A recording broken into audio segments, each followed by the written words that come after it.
Welcome to the lecture. All right.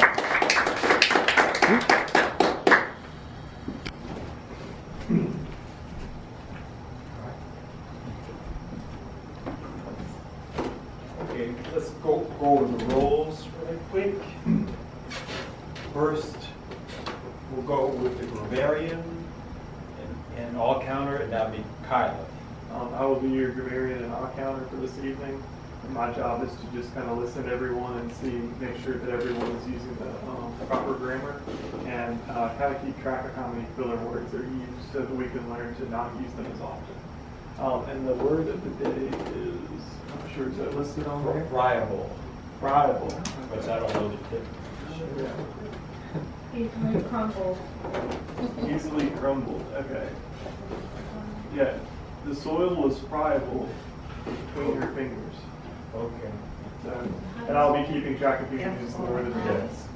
I was about to say easy to be cooked. Yeah, that's what I was going to say. Like, would be complimented by frying.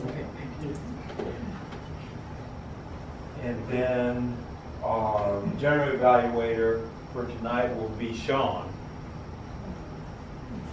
I'll be the general evaluator, just evaluating the overall process of the meeting and just how it goes.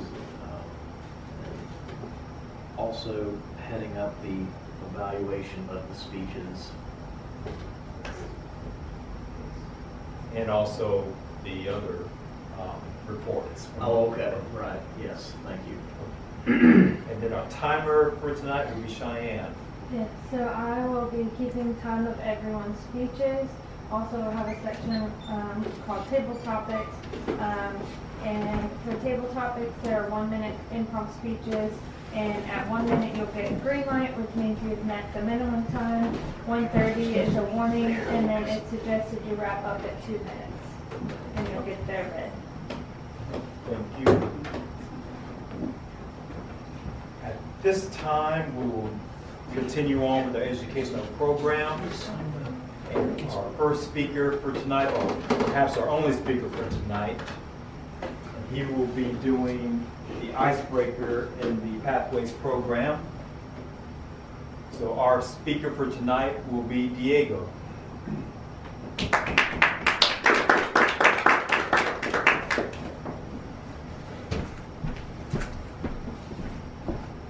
My fellow Toastmasters and honored guests, tonight I have the opportunity to share with you all my icebreaker speech, which is just a little taste of what I'm passionate about and what gets me up in the morning. If you had to distill Diego down into two things, those two things would be environment and chemistry. I had a very weird, very roundabout journey to environmentalism and that mindset, but the very first moment that I started thinking about the environment was when I watched Al Gore's documentary on climate change, An Inconvenient Truth, which was insisted upon by my parents, who are physicians and care a lot about science and health and well-being of everyone. And this was a really life-changing moment for me, I think, because it was after that moment, I noticed that there was two potential paths that I could go after watching this film. I could either recognize that this was a problem that I should be involved with addressing and hopefully bettering for our society, or I could turn a blind eye to the problem and hope that other people, scientists in the future, will take care of this problem. I decided at first to go down the second route of choosing to hedge my bets on scientists to address this problem and get it resolved for my generation and for future generations. And so that prompted me to start to study economics and get a good education. And I realized that I was way more passionate about economics classwork than I was as a job. And I started getting really concerned about what kind of career path did I really want. Because I was concerned I was going to pursue a career that I would just be going through the motions and I wouldn't be passionate about it and I would become a zombie. But during my undergrad, I started going hiking a lot in the local national parks and forests. And one persistent thought came about each time I went hiking. And that was, this is a really therapeutic thing for me to do. It's really great for me to have an opportunity to take a break from human society, from the hustle and bustle, and to have a chance to be with my own thoughts and reflect on things. And I realized that I need to make sure that this type of space needs to be maintained for future generations, for their therapeutic benefits, and for the health and mental well-being of other people, of students who have to deal with these types of stresses, and there's so many stresses to be worried about. And so that's what encouraged me to get a further education in environmental science. And then after that education, I returned back to Mobile in the hopes of finding a job in the environmental sector.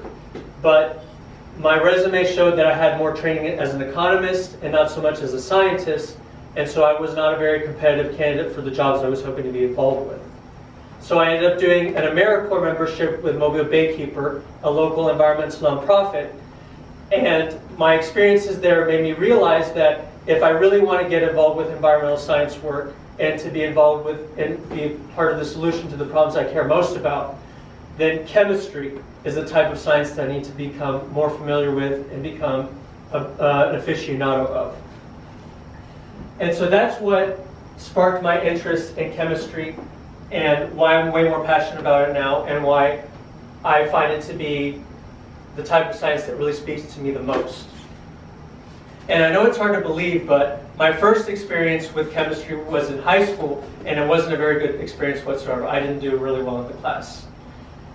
And that's because I was ignorant of the applications of chemistry and how it could be used to resolve these environmental problems that I was very passionate about.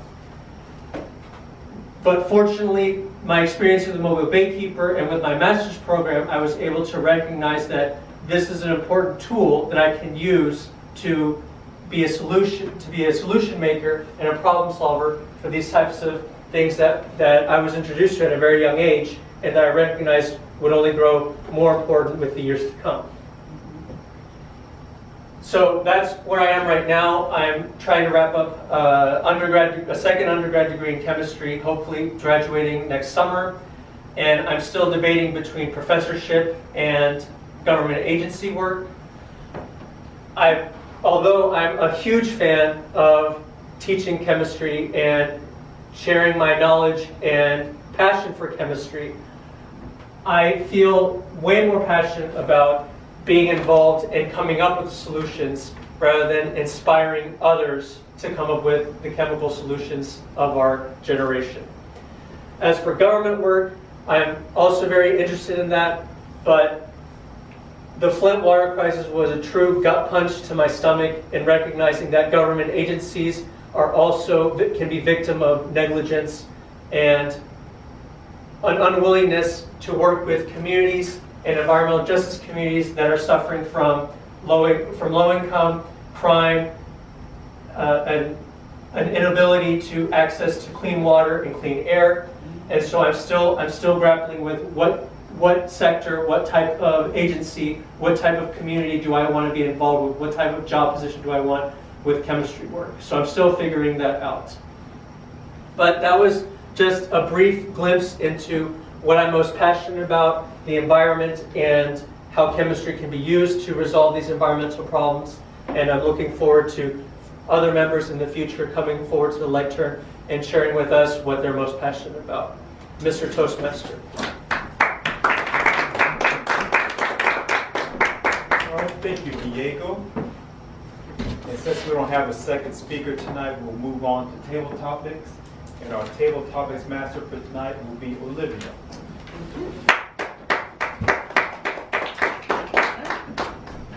Good evening, Toastmasters and our honored guests. It's my pleasure to come up and start this part of the program or this part of the meeting where everyone can be a participant. So during this time, it's a 1 to 2 minute, there are going to be some impromptu questions that I may either give you the question first and then allow you to answer, or you can just raise your hand, volunteer, and then you'll get the question. So everyone is welcome to respond. It's a 1 to 2 minute impromptu. Just the first thing that comes to your mind. Don't give it a lot of thought. Just come on up and answer and get your first chance at the lecture. So when I was thinking about doing the table topics today, I thought about today being the first Monday in August, and we're almost at that transition stage from summer to fall. So my first question is, summer to fall or autumn, what's the hardest part for you about this transition? What's the hardest part about transitioning from summer to fall? I'm sorry, before that, so table topic, this is the very first time, so I'm really learning all that terminology now. And as a table topic, so you give the kind of big question now, so what is hard transition from? And then we free to talk. Well, you'll come up to the lectern. So you raise your hand that you signify that you want to answer the question, and you'll come up here and you'll have 1 to 2 minutes to answer the question. Okay.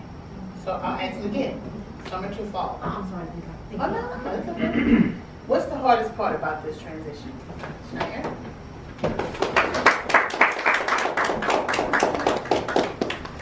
Hello, fellow Toastmaster, honored guests. I've been asked what is the most difficult transition during summer to fall. And to me, the biggest transition that I have to deal with is the daylight savings time where we lose our daylight. I feel like I'm like a plant. I need the sunlight for energy, for my will to stay motivated to do things. And in November, when we lose that hour, it really takes a toll on my productivity in the evening. I'm not a morning person, so I don't catch that extra sunlight in the morning. I feel that another difficult thing for me is the transition from warm weather to more chilly weather, depending on how Mobile is feeling that year. I'm like a hermit crab. I bunch up and I go into my shell when it gets cold. I don't like cold weather. So as a summer person, my emotional state becomes friable when it is cold. But I do like pumpkin spice lattes, so I guess that's my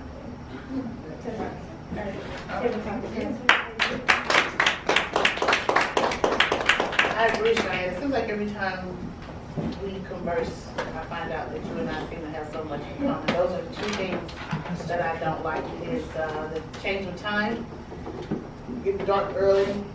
I'm not a morning person, but I do get up early in the morning, but I'm not quite a morning person either. And the changing of the weather. I don't like all this heat, but I really don't like the cold. All right, next question. So I went to schedule my cabin in Pigeon Forge during what I thought was the off season. So I called and I got ready to make my reservation for my cabin. And I was like, oh, I know, I'm so excited. I'm going to go in end of August, early September. So let's see what they have available. And the representative that I spoke to said, oh, yeah, you're coming in at a good time. This is the changing of the leaves.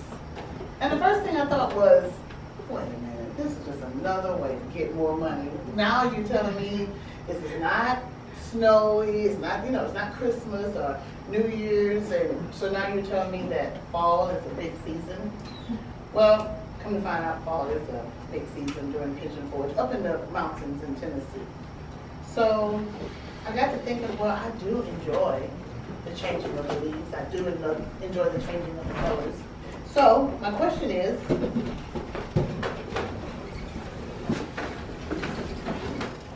autumn is one of my favorite seasons, mainly because of the changing of the leaves. How do you feel about that? Is autumn one of your favorite seasons, and if so, why?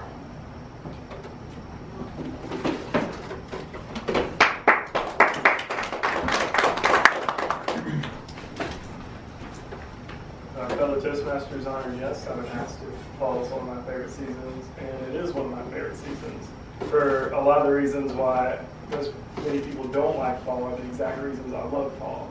Because I like the weather being colder, I like the leaves changing, I like the orange colors, and like I said, I like the more relaxed atmosphere that fall tends to bring, because you've got holidays and you've got things are less serious and less stressful. People seem less productive, which is a good thing for me.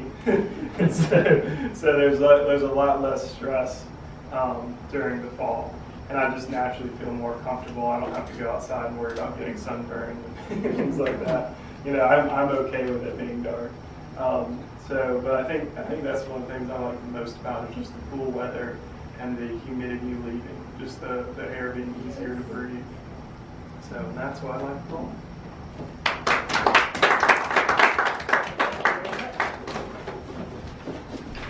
Next question is, it's fall, so which do you prefer, the park or the city center, which is what we call downtown? During the fall, what would you prefer, going to the park or hanging out downtown?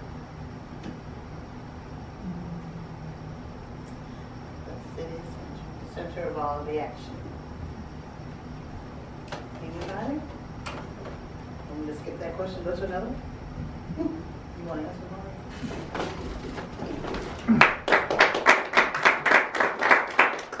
The park or the downtown? Fellow Toastmasters, honored guests, the question posed to me was during the fall, what would I prefer, the park or the city center or downtown? These days, I would prefer the park. Maybe when I was a little kid, I would like downtown. I used to like going to the mall when I was a kid, but now I prefer staying home rather than going to the mall if I don't have to go to the mall. As a matter of fact, I don't think I've been to the mall this year yet. But I guess as I grow older, I enjoy the nature more, so I prefer the park during the fall rather than going downtown. Madam Toastmaster. I think I'm the same way, Maurice. You do get the less humidity and changing of the leaves and not so much hustle and bustle. So because autumn is my favorite season, I do like to go. I would prefer to be at the park. Mosquitoes are not quite as bad, and you get to see leaves changing and things like that. So during the fall, there are a lot of colors that naturally appear in nature. What's the first color that comes to mind?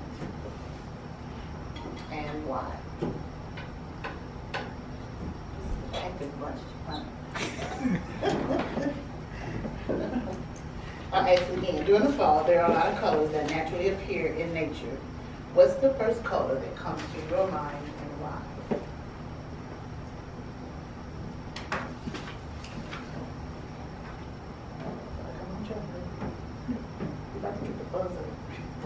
What's the question?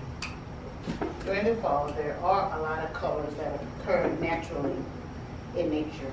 What's the first color that comes to mind and why? First color that comes to your mind.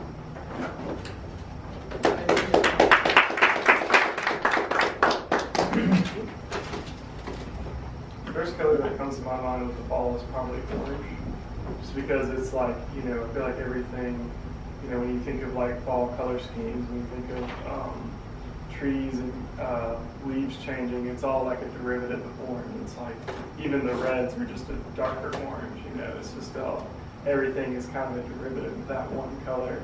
And then you also think of like holidays like Halloween and things like that, and pumpkins and harvest, and everything seems to revolve around that color, which happens to be one of my favorite colors. So that's another reason why I like the fall.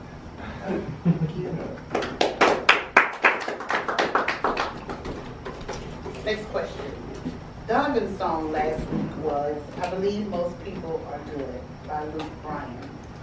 And I think the question that he had was, wisdom when you're young would be a lot less fun. I'm going to say it again. The name of the song is I Believe Most People Are Good by Luke Bryan. The question was, wisdom when you're young would be a lot less fun. What does that mean for you? Wisdom when you're young would be a lot less fun.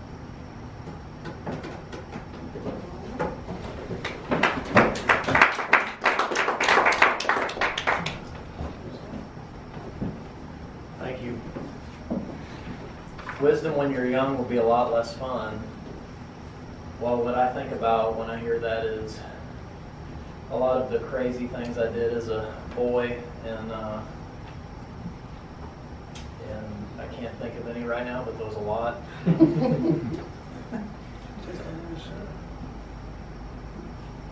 I guess if you kind of knew every little thing that was going to hurt you, then you wouldn't try anything, you wouldn't take any risks. So you take risks, and maybe you come through it unscathed, or you come through it with a knot on your head, but you know, you can always look back and say, I tried it.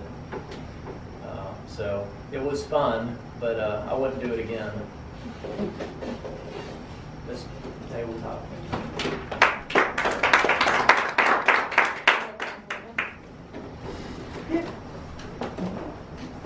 If you could arrive at your destination at the same time, by car, would you prefer the country roads or the interstate, freeway, highway, whatever you prefer to call it? If you could arrive at your destination at the same time, would you prefer the interstate highway or the country roads?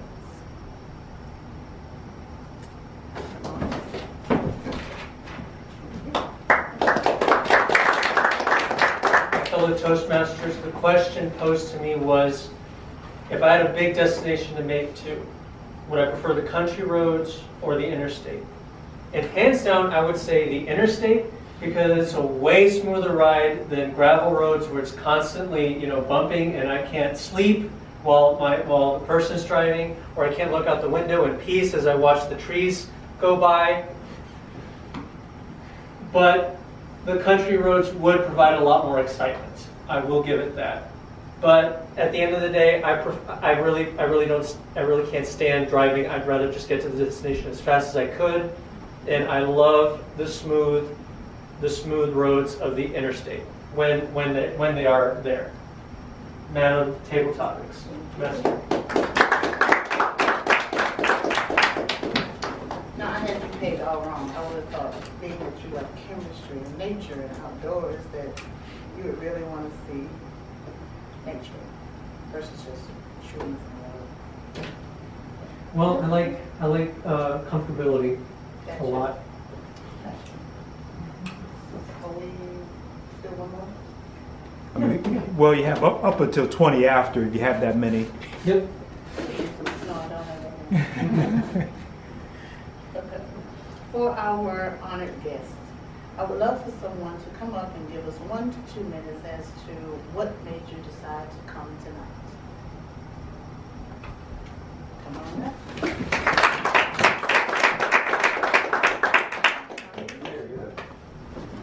Hello, my name's Austin. I'm really sorry I showed up late. To begin, I'm from Southern California.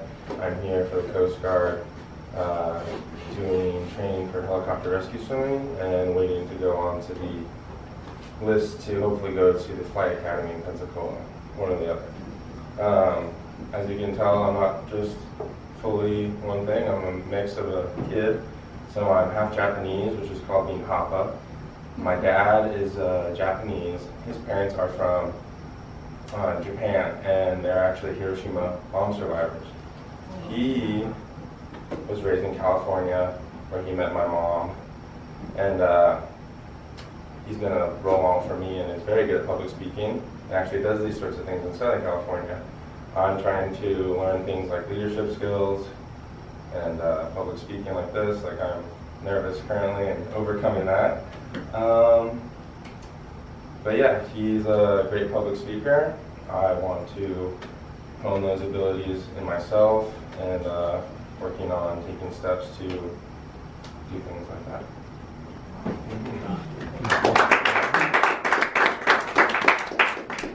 I didn't see any nervousness at all. I thought you were natural. I'm trembling.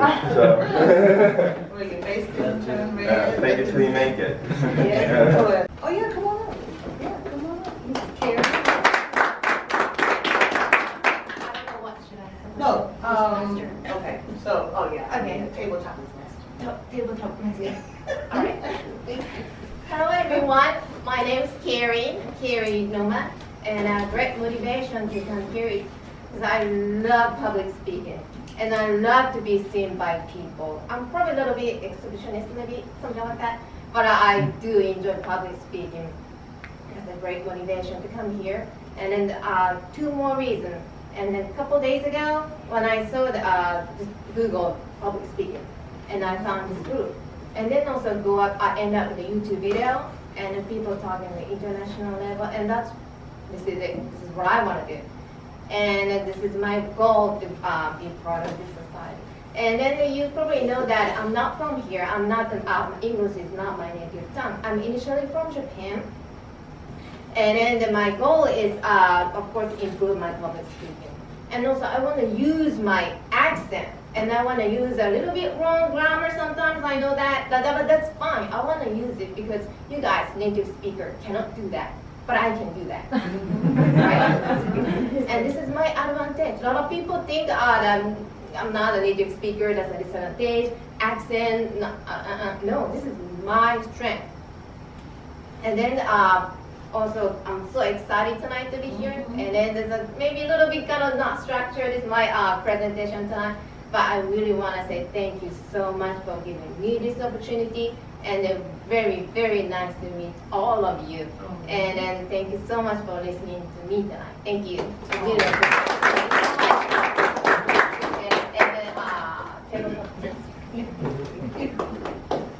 Wow, that's beautiful. I think we were probably on the same website I Googled. This is what I want to do, speak publicly. So this is why I chose you too. So that's exciting. Yes. To find that energy, that passion about speaking publicly. And you're right. You can things that people will probably frown upon us for misuse as the grammarian. That's what he's listening for tonight. Misuse of the English language. But that's right. I mean, this is no one even think twice. Like, okay, well, you're doing good to be your second language. I've been trying to teach myself Spanish for about the last 5 or 6 years, and I'm still not 100 at it. So I think you're doing very good in English. Thank you so much. Anyone else like to share?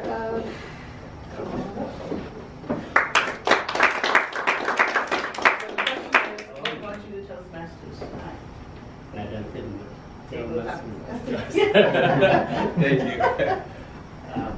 Hello, fellow Toastmasters. Thank you for the opportunity. This actually is my first time at Toastmasters. So I would like to first thank you for being patient, that you're going to be patient to listen to me. I don't have the public speaking skills, but my plan is actually to improve and become a better public speaker. So a little bit about my background. I came as a refugee to the United States in 2005.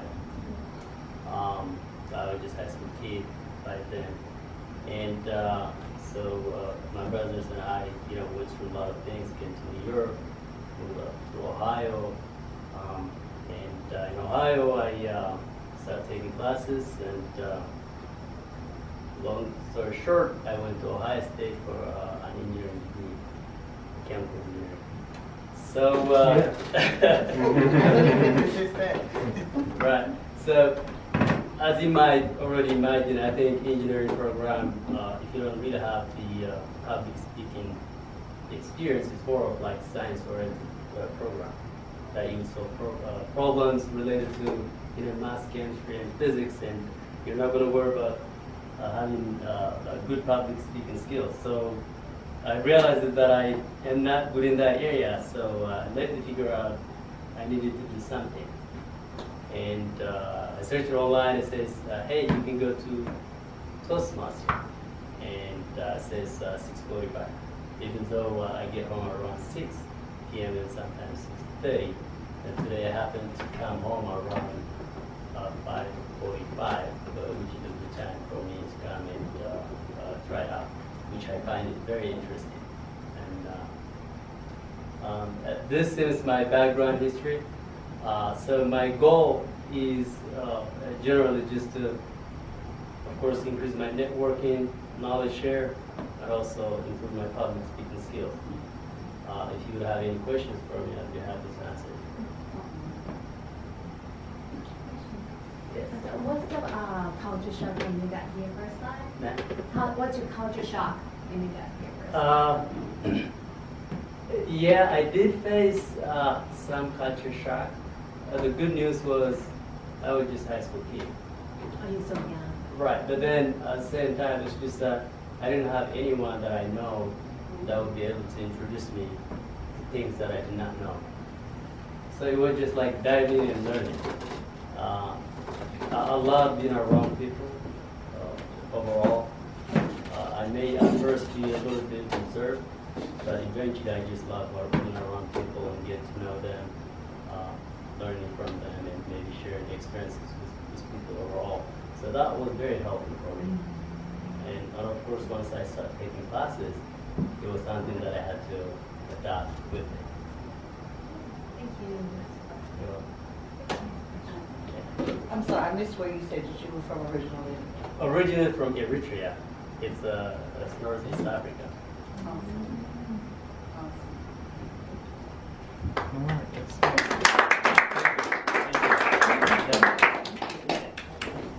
Very touching story. So glad to. Good one. The time is 7:19, so I think we'll move on to the next portion of our meeting. Mr. Toastmaster.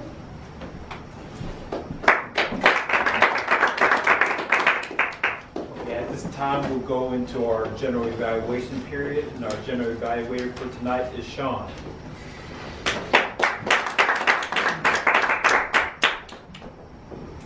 Thank you. As Maurice was saying, we're going into our evaluation period of the meeting.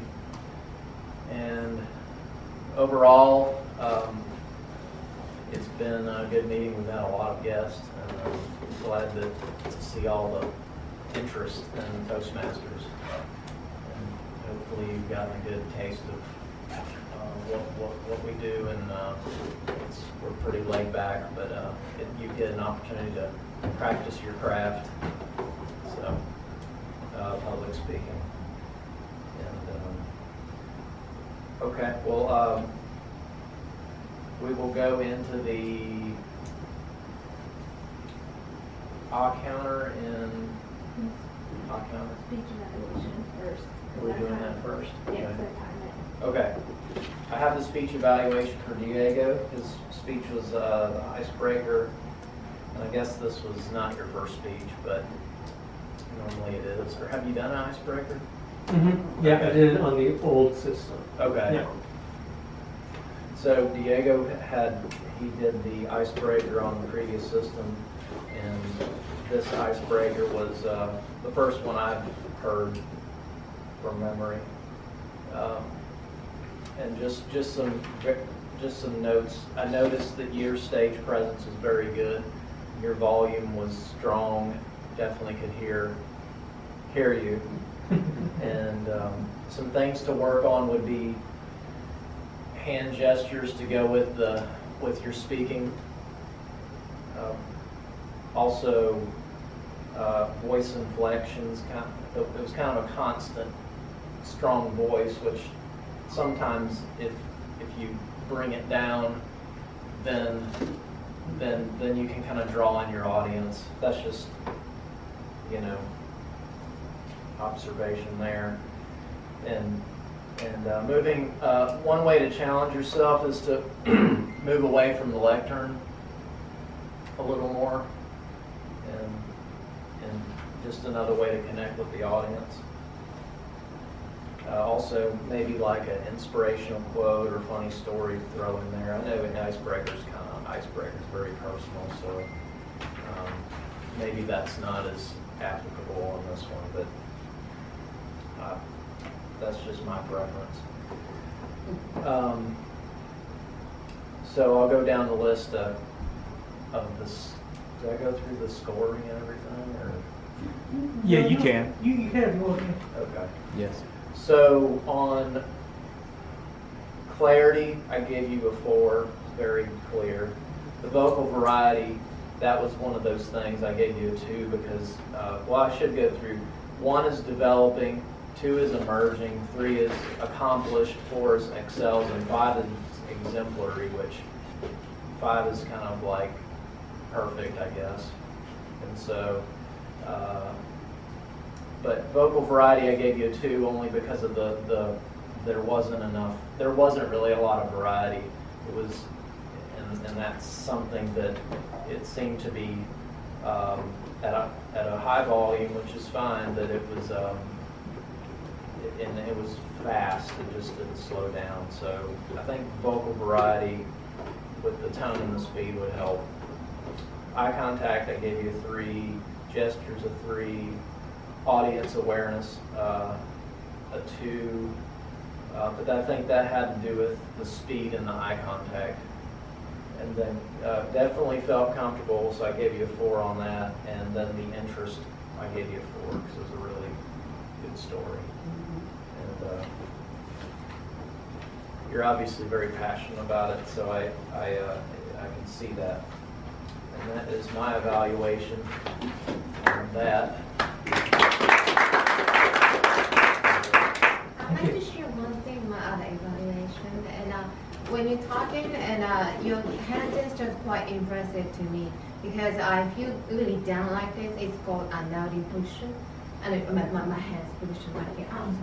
Nodding position. But you always try to keep about knee high, no, elbow high. Yeah, that's a really more openness, and sometimes you even have the more exciting level.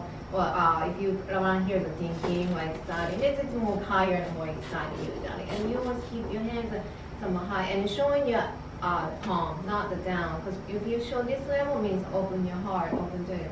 That's most impressive to me. So you really pick up. Because when I came here, a little sleepy, or after all working, but your voice really put me out. And I really enjoy it. Thank you so much. I appreciate it. Thank you, Karen. Thank you. That's definitely a challenge after work. I know. But his voice really helped me. Yeah. I should have had coffee tonight. But, all right, well, we'll go into the eye counter and grammarian. Yep. All right. So we did pretty good tonight, especially members that have been coming for a while. Let's see. Cheyenne was the only one that used the word of the day. Unfortunately, it looks good for you, but not for everyone else. But yeah. So, and it was kind of a hard word to use, so it's understandable. But good job for using the word of the day. I didn't hear anything in Diego's speech. You did pretty well. Everything seems to flow very smoothly. And if you had a pause, it was a very graceful pause. It was short and concise. You handled it well. I've never been described as graceful, so I really appreciate you saying Well, that. your pause, however, was graceful. It was very well done. Thank you. So, it was, like I said, just in the middle of this grammarian report, I probably said at least twice. I'm already counting myself. But anyway, so Olivia, you had, I don't know if I can even count this, but I just wrote it down just to consider.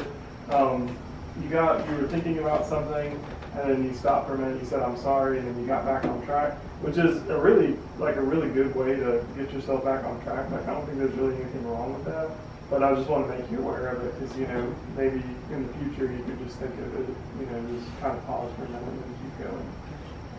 But like I said, I don't really think it's worth counting off for.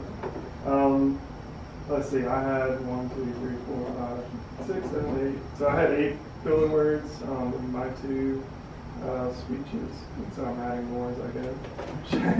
Sean had, let's see, 1, 2, 3, 4. Sean had about 4. Carrie, you did really well. I didn't hear any from you. And tell me your name one time. Keep going. Okay, I heard a couple from you, but you're just starting out. This is your first time with Toastmasters, and they weren't over the top. They didn't distract me from the story, so that was fine. And then you did really well. Tell me your name one more time. Austin. Okay, Austin, you did really well. I didn't count very many from you either. So, and then as far as grammar goes, as far as grammar goes, I think everyone. Yeah, it sounds correct. Anyway, so I think everyone did pretty well. I didn't hear anything that was confusing or would impede the communication. So that's it. Thank you. And Cheyenne, how about, can you give us the timer's report? Diego, your speech was 6 minutes and 34 seconds. My table topics was 1 minute and 27 seconds. Kyler, your first one was 1 minute. Maurice, you were 50 seconds. Kyler's second one was 35 seconds. Sean, you were at 51 seconds. Diego, you were at 50 seconds. And Austin, you were at 1 minute and 3 seconds. And that's good. You turned that light on, it scared me and I kind of stopped. And Carrie, you're at 1 minute and 30 seconds. So good job. And Kibro, did I say it right? He said it right. Yeah, 2 minutes and 20 seconds. And then your evaluation was 3 minutes and 13 seconds. That's it. Well, that concludes the evaluation reports. I'll turn the lectern back over to our Toastmasters.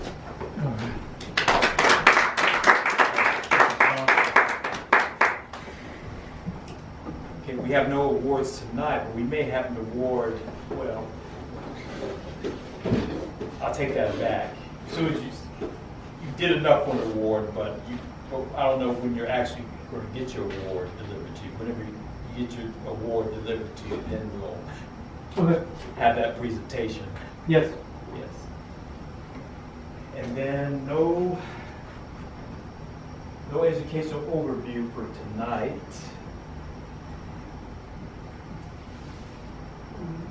And with that, I will relinquish the lectern back to the president. All right, folks. Thank you so much for a great meeting tonight, and a special warm thank you and welcome to all the guests who came in tonight. And hopefully this won't be the last time we see y'all.